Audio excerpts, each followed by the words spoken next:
Hey, what's up everyone? Welcome back to another video. Hope you guys are having a good weekend.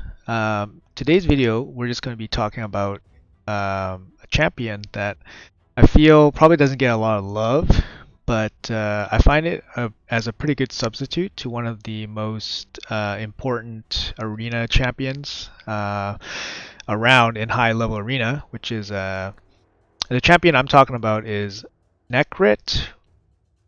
Basically, if you don't have a NUKER, this champion can kind of do what NUKER does, and it's a dwarf legendary,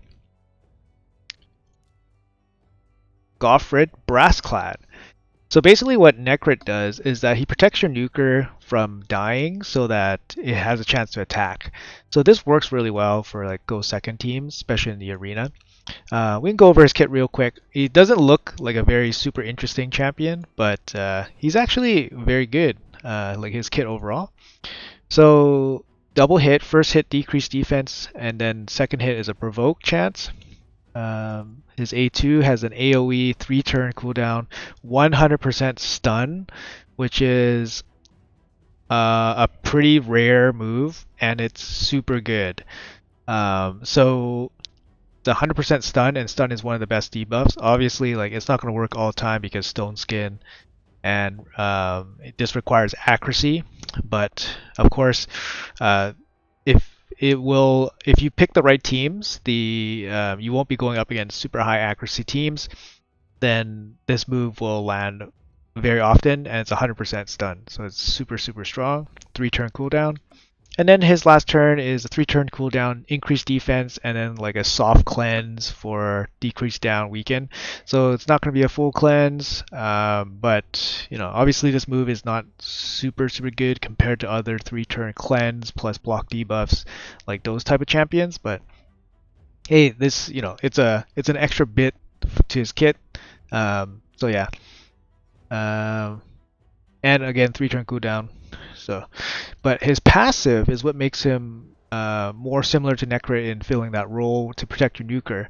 So basically, it's on 4-turn cooldown, which is a pretty long cooldown. But if everything works well, you only need to use it once. So when an ally, his passive effect is when an ally is attacked under block damage. This has a 75%, 100% chance to place a stun. So if your champion is under block damage, so like if you had comboed this with Helicath, for example, and then your opponent attacked into it, they would automatically get stunned right away, which is pretty cool. It's not going to be something that's easy to synergize with in Arena, but it's a pretty cool passive effect. And his active effect, which is on the 4-turn cooldown, is if an ally is about to be killed by a fatal hit, you block all that damage and place block damage on that champion. So this works in protecting your nuker. So if your nuker was supposed to die, he takes no damage and he gets a block damage shield on them. Very strong. It's better than Revive on Death mechanic because they maintain their turn meter and their health. So very strong passive. It's used. You can use it pretty effectively in like go second arena teams. His base stats are good. Well, strong base defense and okay HP for a support champion. Yeah, so you can build him pretty tanky. He needs the books, but at the same time he doesn't need the books. So if you don't want to book him, that's totally fine because usually you don't need to cycle through all his skills too often. Like you probably won't even use this, at least use this once, and you probably only use this once. So and his A1 doesn't have a debuff chance increase, so you don't need his A1 at all. This is kind of nice because it increases the debuff chance on his stun, but again, you're not going to get hit too often with the block damage up, so you totally workable without any books. And you know what? Totally workable without any masteries. So I'll show you guys what I use him for. Basically for this account, since I don't have too many defensive options, I use him in go second teams for 3v3. And I specifically use him for like speed teams and stuff. So I'll show you guys what type of team kind of works for this guy. So you can kind of use them in a team like this where you have a nuker, you have a CC champion, you have a support cleanser, and then you have himself. So the idea is we take a hit, and our nuker survives, and then we kill them. So this is kind of how you do it. So I think it's on full auto. Let's see what happens.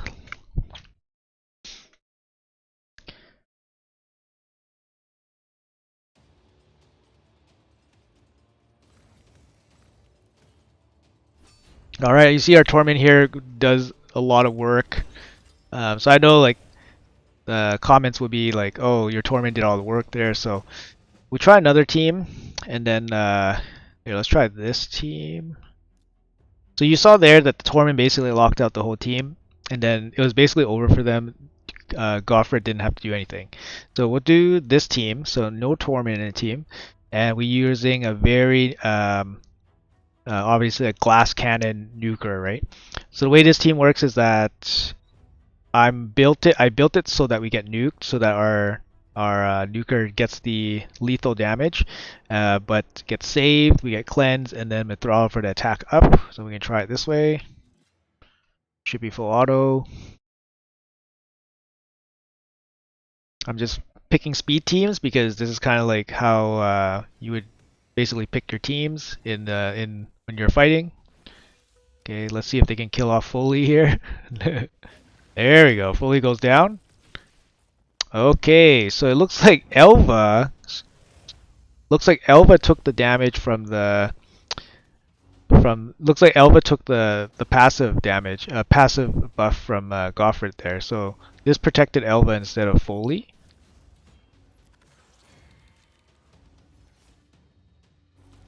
I wasn't expecting Elva to die.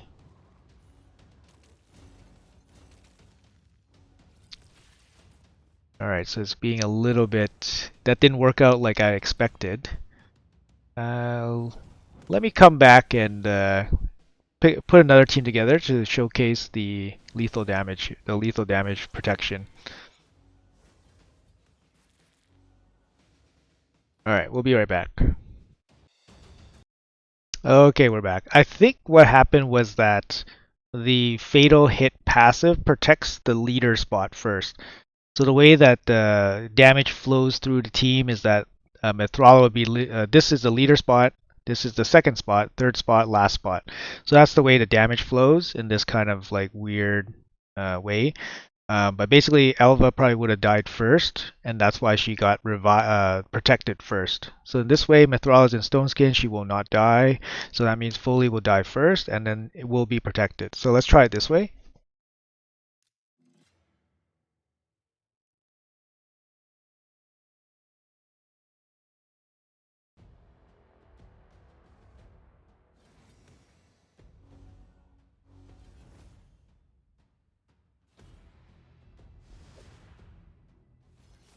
Okay.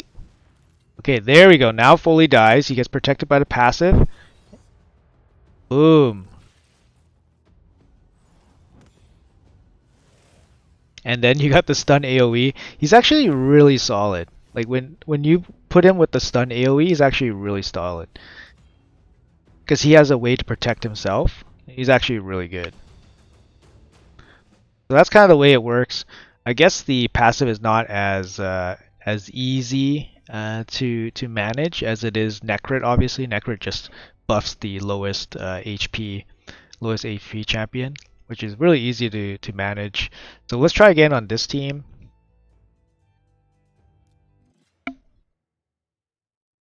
So I just want to show you guys how it works and how strong he can be. I'm using him in my 3v3 tag teams. So here you go. So Foley survives. You got the passive. I got my Mithrala to go attack up here. AoE stun and nuke. Oh, that's so good. That was perfect. That was perfect. That was perfect. Except Elva straight up died. So you know that one worked perfectly. That one worked perfectly. Okay, I think that's it. That's a good way to show him, to end off showing him. But basically, you guys get the idea. He cleanses based he protects the ones closest to based on turn order, so how damage flows through them. So you want your attacker closer to the front, you know, to die first. And yeah, I'll show you guys the gear I have on him. And like I said, you guys don't even need to book him. So I have him. I think I booked out his A3 and yeah, I booked him out. I skipped his A1 for CVC. Obviously, I just booked him out, but I don't have masteries on him. So I didn't put masteries on him because I don't think he really needs it. I mean, you can go for Eagle Eye for extra accuracy on his AoE stun. That works. But you're not going to build him out with like 700, 800 accuracy. So you just give him maybe like 300, 400 accuracy, and then that's well more than enough to stun most teams, especially speed teams that you're going to be targeting with this champion. And you're not going to build them with the resistance most of the time.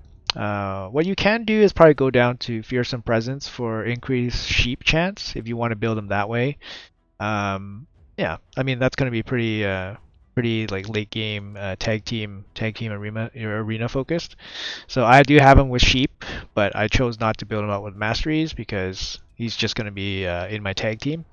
He's not even going to be like super serious tag team champion.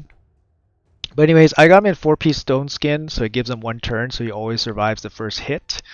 I got him built up with good HP, good defense, decent speed. I don't want him to be super slow because I do want him to cycle, have a chance to use his AoE stun. It also gives him a chance to kind of cut in on some teams because he has stone skin on. Because he has stone skin on, he might not be controlled or debuffed easily.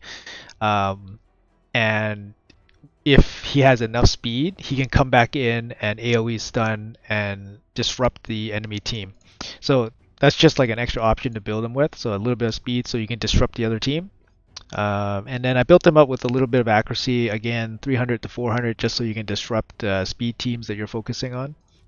And that's it. I mean, you don't need anything fancy like 4-piece stone skin. You don't need offensive stats. You just need a little bit of HP, a little bit of defense, a little bit of accuracy. If you guys are short on accuracy, definitely build them out with the accuracy tree down to Eagle Eye, and then you'll pick up the accuracy you guys need there. And yeah, I mean, that's about it. His skill kit's very useful if you guys haven't done faction wars yet. AoE stun's very good. Protection, protect your team. And then he has team buff, team cleanse, and then provoke on his A1, also very good. You can use provoke A1 is also very good for arena content as well. So, I mean, if you guys don't have stone skin, you guys throw him in 6-piece perception or immortal gear. Shield set works fine too. Like any kind of just kind of like tanky stats, tanky sets that kind of help him survive, help him buff support your team, and so forth. And yeah, and the best thing about him is you don't really need books. And masteries are helpful, but definitely not necessary. So definitely, guys, make sure you guys check him out, and hopefully he'll help you guys out in tag team arena, especially for defense and offense too. You guys can use use him offensively too in the go second teams. So anyways, hope you guys enjoyed the video. Hope you guys learned something new. Maybe you guys will give BRASSCLAD a try. It's definitely solid. Been working out for me. So yeah, until next time, I'll see you guys in the next video.